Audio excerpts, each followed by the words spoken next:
Online lottery आणि जुगारासंदर्भात काल संजय राजाराम राऊतनी राज्याच्या गृहमंत्री साहेबांना पत्र लिहिलं. आता हे अचानक पत्र लिहिण्याचं कारण काय?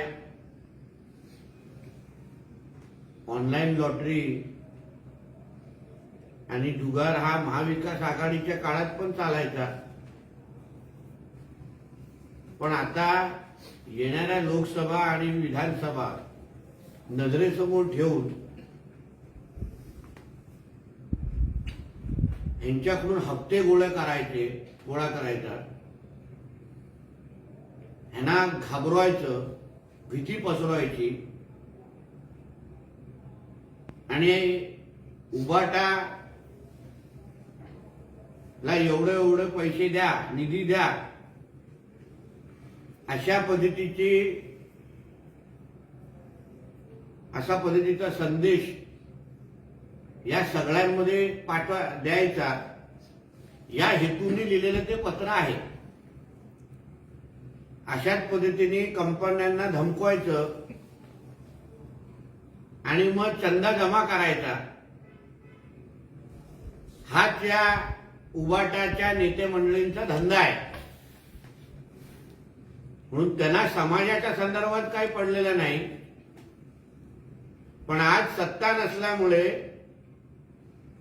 वसुलीचे सगळे दारे बंद झालेले आहेत आणि म्हणून ऑनलाईन लॉटरीच्या लोकांना अशा पद्धतीचं घाबरवायचं, भीती पसरवायची आणि मग त्यांच्याकडून पैसा गोळा करायचा, इलेक्शन फंड जमा करायचा, हाच सरळ स्पष्ट हेतू संजय राजाराम राऊतच्या त्या पत्रामध्ये दिसतोय. या संदर्भात कोणाला कुठून कसे फोन गेलेत याबद्दल लवकरच मी काही खुलासे करणार आहे, जेणेकरून पत्र लिहिणाऱ्याचा मुख्य हेतू गृहमंत्र्यांना हे लवकरच बाहेर येईल एवढंच या निमित्ताने सांगितलं. ऑनलाईन जुगारवाल्यांकडून सरकारला दर महिन्याला हप्ते जात आहेत. गृहमंत्र्यांनी विचारलं तर मी त्याचे पुरावे देईन असं संजय राऊत म्हणाले. हप्ते सरकारकडे जात आहेत की संजय राजाराम राऊतला हप्ते मातोश्रीसाठी जमा करायचे आहेत, ह्याचे काही पुरावे माझ्याकडे पण येत आहेत आणि त्या संदर्भात मी एक स्पेशल पत्रकार परिषद घेणार, जेणेकरून हे जे ऑनलाईन लॉटरी चालवणारे जे लोक आहेत त्यांना कसं धमकवलं गेलेलं आहे, घाबरवलं गेलेलं आहे आणि तुम्ही एवढे पैसे लोकसभेसाठी आम्हाला द्या, नाहीतर आम्ही तुमच्यावर कारवाई करायला भाग पाडू, असे जे काही फोन कॉल गेलेले आहेत, काही फोन रेकॉर्डिंग माझ्याकडे आलेले आहेत, ते येणाऱ्या दिवसामध्ये मी जाहीर पुराव्यासकट करतो. महाविकास आघाडीची काल जागावाटपाबाबत जी बैठक झाली त्यावर बोलताना संजय राऊत म्हणतायत की आघाड्यांमध्ये सगळ्यांच्याच मनाप्रमाणे होत नाही. त्याचा अर्थच एवढा आहे की महाविकास आघाडी नावाचा पोपट मेलेला आहे आणि उबाटा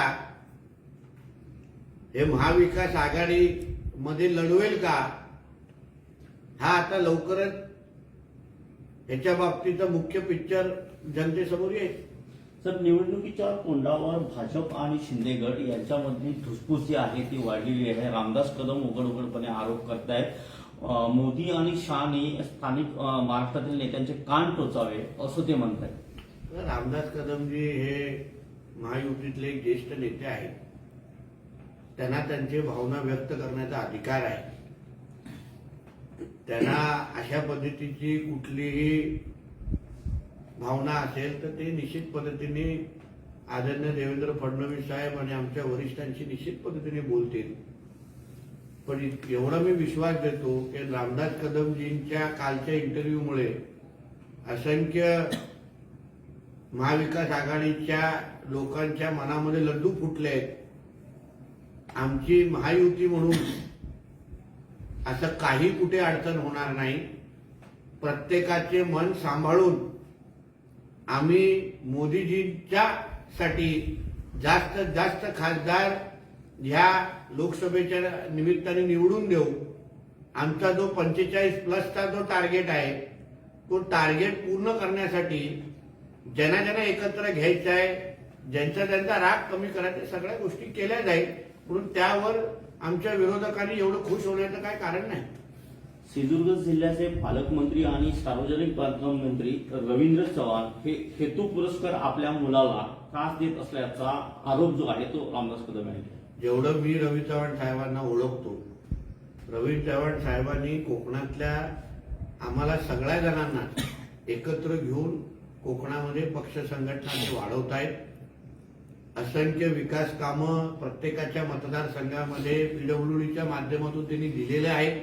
त्याचा राजकीय फायदा आणि निवडणुकीच्या दृष्टिकोनातून फायदा आम्हाला होतोय.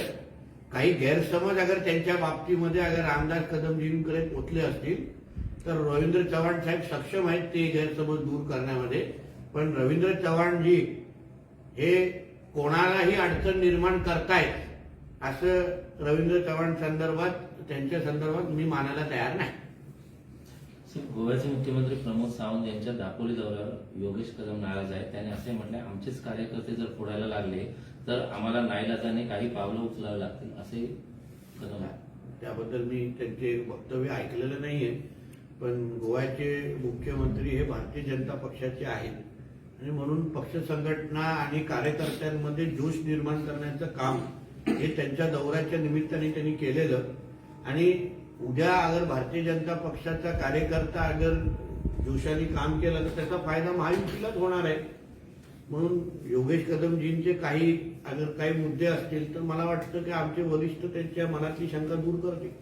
नमो युवा संमेलनास परवानगी दिलीच कशी असा सवाल माजी गृहमंत्री अनिल देशमुख यांनी राज्यपालांना पत्र देऊन केलंय. म्हणजे कुणाला 2 हाताला काम मिळत असेल तर त्याची अडचण या महाविकास आघाडीच्या लोकांना होत असेल तर फार दुःख वाटतं. शेवटी वसुली तर करून तर नोकऱ्या मिळवत नाहीयेत ना. स्वतःच्या मेहनतीने अगर नोकऱ्या मिळवत असतील आणि त्याचा सरकारच्या माध्यमातून एवढ्या मोठ्या प्रमाणामध्ये अगर नोकऱ्या उपलब्ध होत असतील, बेरोजगारी दूर होत असतील तर मला वाटतं की सगळ्यांनी राजकारणाचे डोळे बाहेर ठेवून ह्याबद्दलची भूमिका मांडली पाहिजे. पंतप्रधान नरेंद्र मोदी आणि गृहमंत्री अमित शहांवर विश्वास ठेवून भाजपसोबत गेलो आहोत. त्यामुळे विश्वासघात करत केसाने गाळा कापण्याचे काम इथल्या स्थानिक भाजपने करू नये. तसंच असा इशारा देखील शिवसेनेचे रामदास कदम यांनी बोलू त्याबद्दल स्पष्ट भूमिका केली.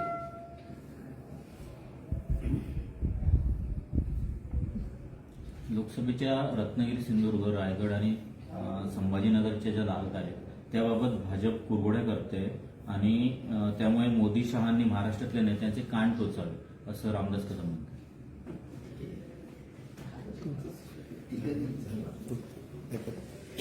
Same to you.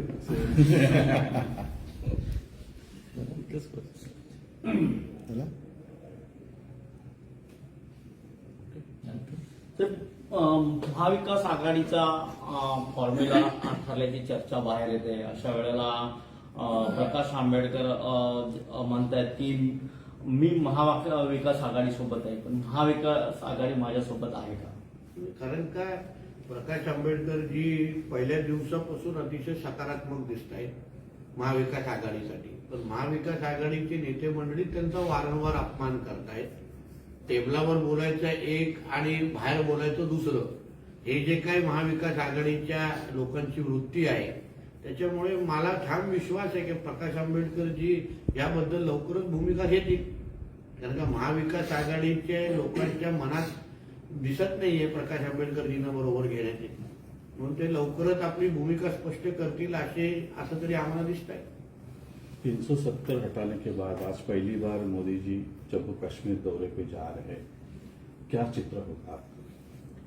370 हटाने के बाद एक नया कश्मीर जो हमारे भारत देश का हक का कश्मीर है, वहाँ हमारे मोदी जी बड़े पैमाने पे अलग अलग डेवलपमेंट के कामों का उद्घाटन करने के लिए वहाँ जा रहे हैं.